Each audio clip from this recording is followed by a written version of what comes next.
All right, this is the demonstration video for my calculator that I built in Java.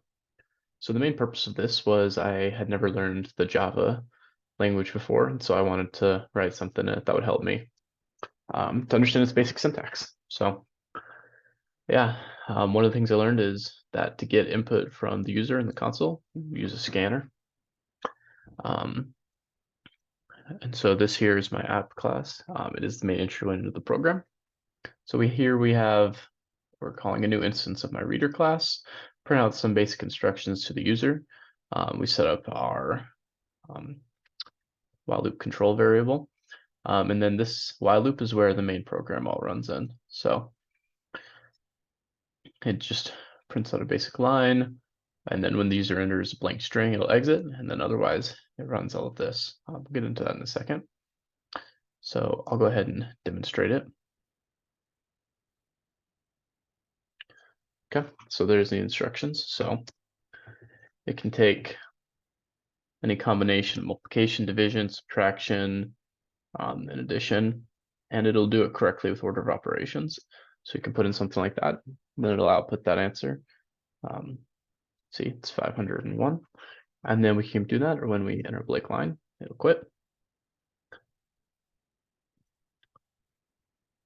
So if we go into the reader class, you can see here that we have two arrays of characters that have the acceptable characters that it can input. And if they input anything else, it'll just say invalid input.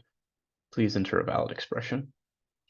So you see we go in and we check the characters are valid, then we find numbers, and we find the operators, and then we convert the input here using a couple different functions.